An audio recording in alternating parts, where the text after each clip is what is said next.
The Draupnir spear was by far, once I got that, I had a hard time swapping off of it. It's so fast, it's fluid. There's so many different utilities that you can use it for in combat.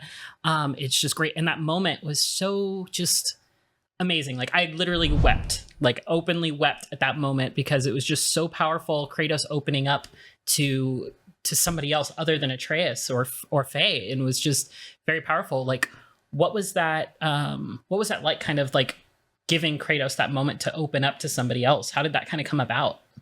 I think it's just been a culmination of his journey from 2018 to now. He's been this guy who's had to push everything down. He doesn't really have anyone around him.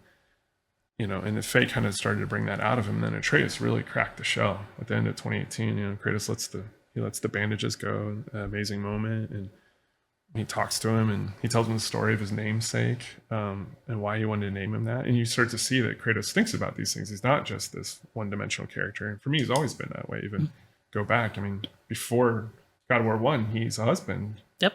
He's a father. He's a general. He leads people. His city-state respects him. So we wanted to have these pairings in this game where, Mimir and Brock became like his kind of like confidants, like his buddies, and then Sindri, and then the kids become Atreus's crew, and you get these different points of view. And when you start to look at them, you go, oh, okay, that makes sense that they gravitate towards each other. So Brock being pretty gruff, and and to have them almost both open up, that's what the moment is even more beautiful. Yeah. Brock is all upset, and Kratos is the one that calms him down. And you don't really see Kratos do that. You want to see usually people trying to do the opposite, or he has to temper himself.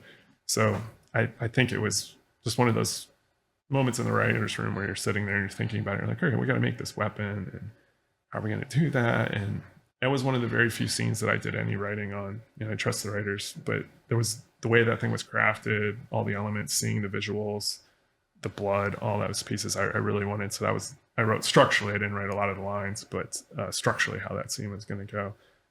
But it's a special one. I'm glad it landed for you. Yeah, very much so.